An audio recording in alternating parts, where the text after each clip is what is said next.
Are you sitting with thousands of hours of B-roll content and telling yourself, I'll start posting tomorrow? Are you in your head worried about your friends and family, thinking you're cringe for choosing to be visible? Are you chasing trends instead of building influence? Welcome to the Visibility Standard, where the visionaries of today are changing the rules of their industries and letting their voice be heard. I'm your host, Jazzmyn, and we are setting the standard.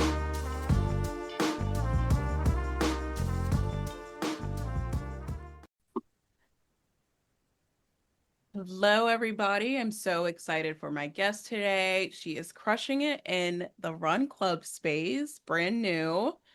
So excited to have my friend on, Emily Brazier. Thank you so much for joining me today. Thank you for having me. I'm so excited. So you have been on social media, what, 2, 3 years? No, I'm just about to hit a year now. What? And you Yes. are crushing it. Thank you. How did you get started? I had just been seeing everyone. There were a couple people who therapists like in the social media space that I saw and I just really like their content. And I was like, oh, I want to do that. But I think I was like always kind of scared. But then when I thought about like my vision for my business and my brand and everything, I was like, I need to start something now. I need to start putting my name out there now. And so last October, literally on Halloween, I just made the decision to post my very first video and just has been growing since then. OMG. So like literally Yes. like you're about to hit a year. Yeah. Yeah. That's so exciting. And now you're building a run club. Yes. Which has been even more exciting and has been so amazing to see and be a part of. What was the process like? Yeah. I had been seeing a bunch of run clubs in the Portland, Maine area and was always like interested in them, wanted to try them out, but the times never really worked with my schedule, or they met at a bar or a brewery, and I'm not much of a drinker. And so I was like, I don't know about it. And I was like, I wonder what it would be like if I started my own, but I didn't really know how to do it or what that would look like. And, felt really inspired by some people, especially you yourself. And so after we had like that phone call together where you just heard how much you were crushing it, I was like, I felt so good leaving it that I was like, I'm just gonna like bite the bullet on Mhm. this run club thing, and ended up just making a little flyer and posting it. Was gonna meet at like a local community trail, and then over 30 people ended up showing Mhm. to the first one. And I just decided that since there was a demand, that I was going to make it a regular occurring thing. And we've been doing it weekly since, and we've been averaging about like 25 to 30 people at each run, which has been absolutely insane to me. We're almost going on 2 months now, and we have over 120 members on Strava, which is insane. So exciting. I mean, it's a run club, so there's like that fitness movement element, but there is a huge emphasis on community. Yeah. Yeah. I really wanted it to be a space where people could just show up as they are and have no expectations about running, because realistically, everyone can just like go and run on their own. They're coming to this space Mhm. because like they're craving connection or community. And so it's been so cool to see how the friendships that have been made in Run Club, and then also just like seeing how it's branched out from there. And so, yeah, even though it's about we're moving in it, Mhm. people are leaving feeling better than when they came because they're connecting with other people. And it's that reminder that even after COVID, like people are gravitating towards in-person events. Mhm. Like we've gotten comfortable with online, with virtual events, with connecting through social media, but there is something so special about being able to connect with people in person, to see them, feel the energy, and move with that. Absolutely. I mean, like when I started, I was obviously really nervous, and I didn't even realize how much I was craving that sense of community until I was there. And since then, I've been really like wanting to enhance this community connection more. And so we've been pairing with like local businesses, local small businesses like coffee shops, fitness studios, breweries, whatever, to just kind of give back to Mhm. our community that we have here. And that's been even special because I've been meeting so many cool business owners and feeling inspired by them as well. When you started as a therapist, did you imagine yourself also building a personal Oh, brand? absolutely not. I think when I started as a therapist, I was like so surprised that I was a therapist because this was not a path that I saw for myself for the longest time. Like I did not decide I wanted to be a therapist until honestly my last year of grad school when I did my internship at a private practice and was like, oh, this is what I want to Okay. do. So this was not a path that I saw for myself at all. And so just seeing where I'm at right now, I think if you had asked like a younger version of myself, she would be like, you're lying. This isn't real. Oh my um, gosh, what was the original dream? I mean, so I started undergrad with criminology and psych, thinking that I was going to do something working in the juvenile justice system. That switched in 2020 around the George Floyd movement. I decided that like my version of helping people was going to be through a different path, opted to choose clinical social work. Still thought I was going to work with like children and adolescents, maybe doing like some clinical case management-y type stuff, working at a nonprofit, and I really thoroughly enjoyed the work that I did at our homeless center for the youth who are experiencing homelessness. But obviously, that is a high demand job. I noticed myself feeling really burnt out. Mental health didn't do the best there. And so Mhm. when I was done there and moving into my last year, of grad school or my last like internship, I was like, I'm gonna try something totally different. And I tried private practice. I tried a totally different population that I was used to and found out that I actually loved it so Mhm. much more because I was able to prioritize myself. So Was it hard to let go of that original career path? I think it was hard in the sense of I felt confused and I felt that imposter syndrome coming in because I was like, I'm a therapist. Like, what? This is so Mhm. confusing. And I think that imposter syndrome lingered for a long time because when I was working in undergrad, I was working as a behavioral health professional, worked as a case management after, as a children's case manager after. And then at the homeless center for youth, I was like still working with children and adolescents. So, like, that was my bread and butter. I felt so confident in that. And so, when I chose to go the different route, private practice, working with adults and specifically like the perinatal population, I felt like such an imposter because it was something that was like fresh for me. And I didn't have Mhm. these years of experience that I did in undergrad and grad school. And so I think that getting rid of that imposter syndrome was the hardest part about that shift. And I think imposter syndrome still lingers now. I don't know if it ever goes away. Mhm. And you worked towards something very specific for a long time. And so to give yourself that space to say, you know what, I'm going to try something different. I'm going to try something that aligns more closely with maybe the direction that I'm going. That's a really big leap. Mhm. I'm so glad I did it because truly, if I hadn't did that leap, hadn't done that leap, I wouldn't be where I'm at today. Yeah. Now you're Run Club. Now you've got merch Oh too. my gosh. Yeah. So when I launched my business this past spring, or I guess when I was creating my business, which is Sunnyside Wellness, which will be my private practice that I'll probably start jumping into next summer, I wanted to add another layer to it, which was like mental health merch, but I wanted it to be in a way that related to our brand, Sunnyside Wellness. And so I started doing merch with the saying it's not always sunny and that's okay, which is kind of like an ode to that saying it's okay to not be okay.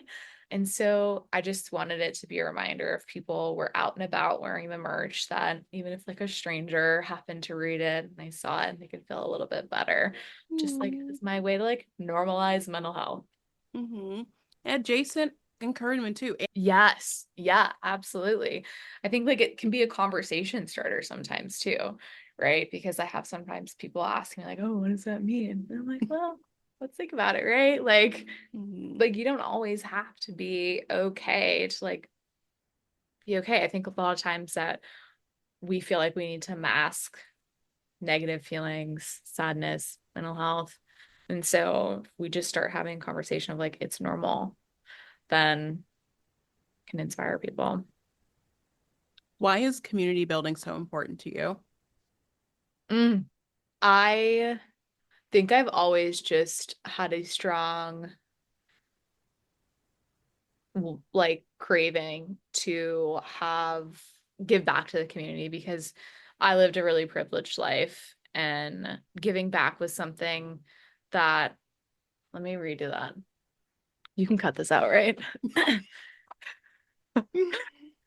don't know how I want to word this. Is it okay that I'm thinking about this right now? Mm-hmm. I feel like, yeah, I don't know how to say this without. That's a big question. Say it again. Welcome. Welcome to the other side of the microphone. What is the question again? Why is community building so important to you? Okay. I have a different thing. Yeah, it's so important to me because I think having sense of community is so crucial for your mental health. And I think it's one way that we can make the access to mental health or conversations around mental health or promoting mental health a little bit better. And so I wanted to create community in the sense of like creating this run club can get people out, meeting people, having conversations, moving their bodies, which all of these things have links to try and go against depression, right? We know that Mm-hmm. isolation and loneliness are risks for depression. And so if I can create a space and hold a space for people to connect, then hopefully it is promoting like mental well-being in our community. Mm-hmm.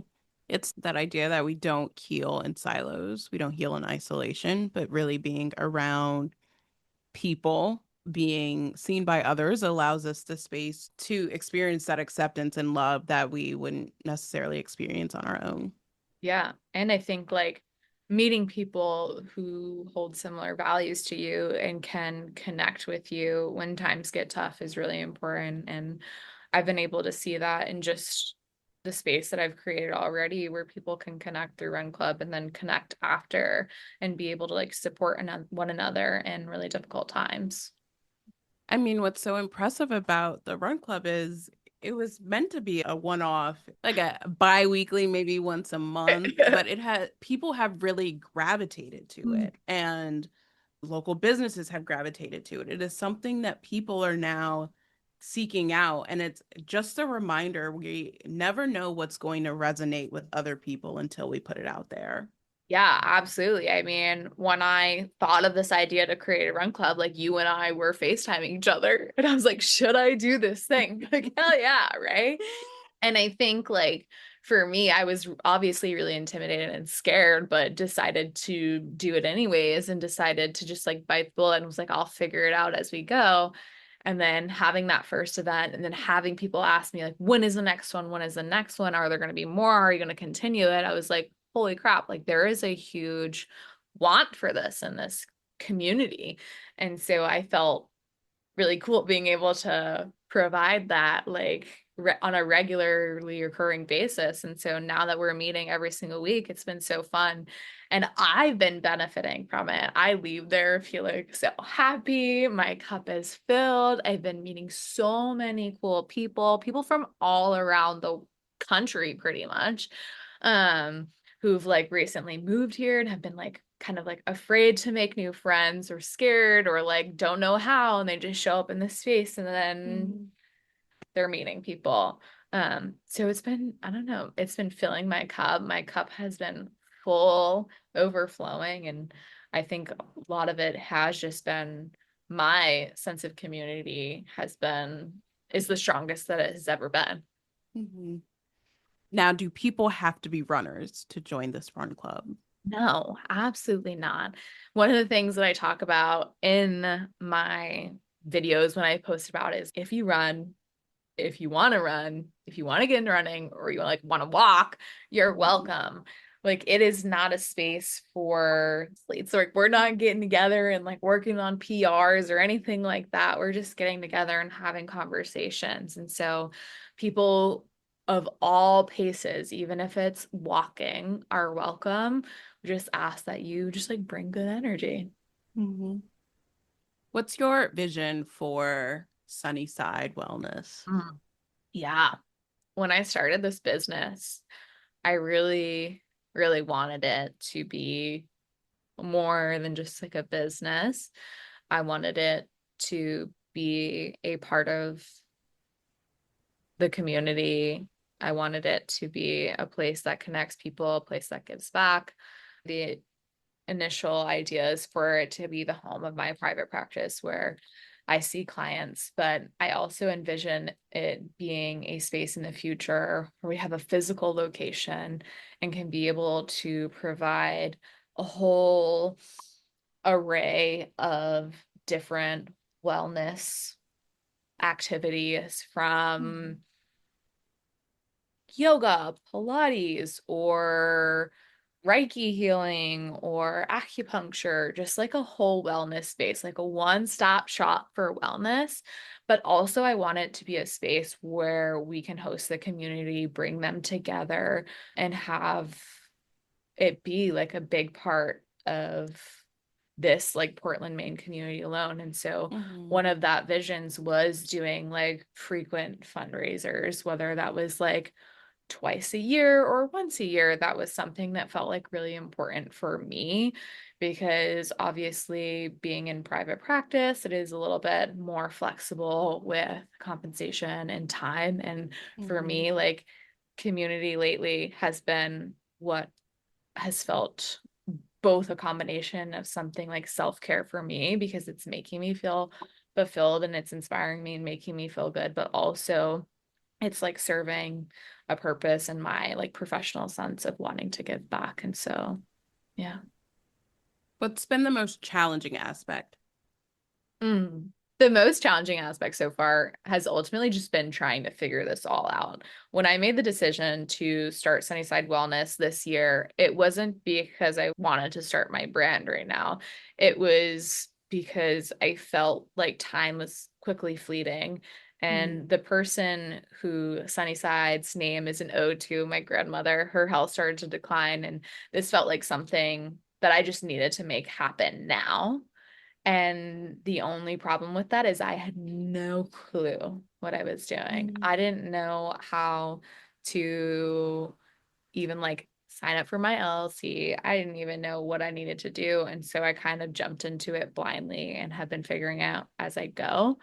And I think the most challenging aspect has been like the imposter syndrome that comes in because I have this business now, but I'm not really doing a ton with it other than my run club. And I feel confusing or like feel like I should be using it because I put so much time and energy into Mm-hmm. creating it.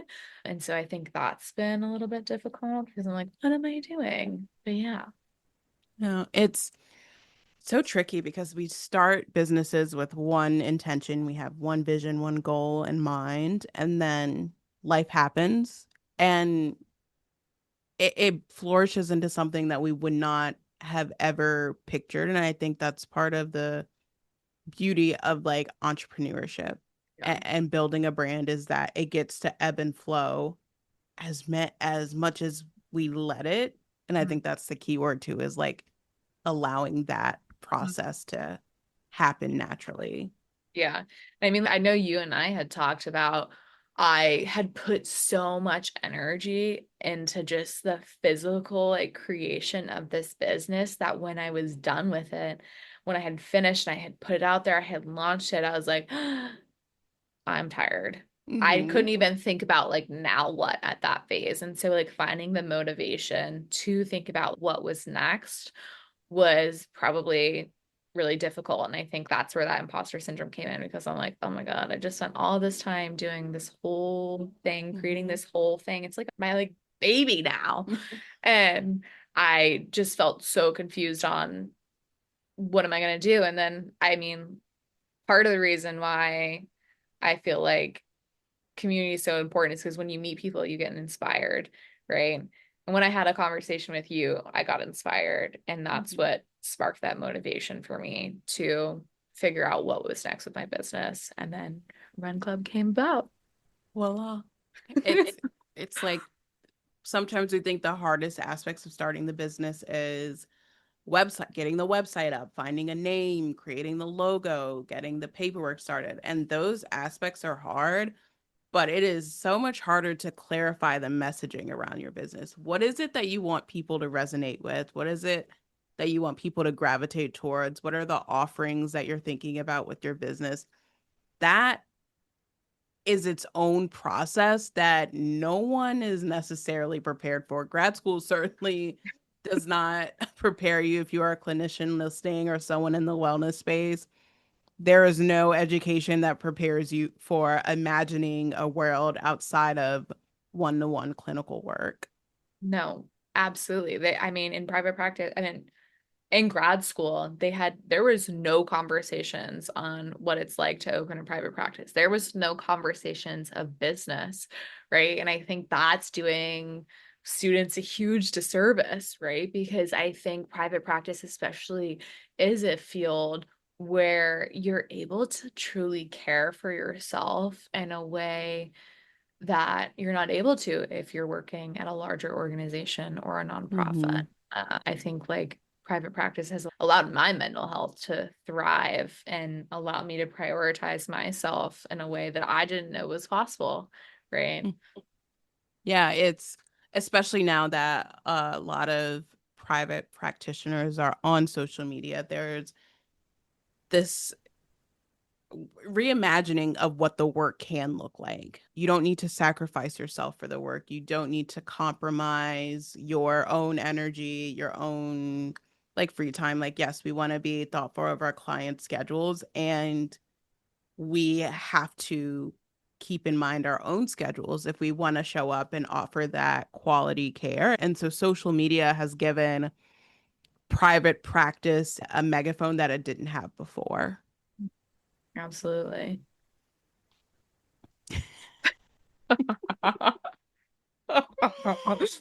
Yes. Period. Well, Emily, where can people find you if they want to learn more? Yeah, so you can find me on both Instagram and TikTok at underscore healing with Emily underscore, or you can follow my business page, which is at Sunnyside Wellness Me. You're showing up, you're putting yourself out there, and you are building an in-person community. And I'm so excited to see how it continues to evolve. Thank you so much. Thank you for having me too. Of course.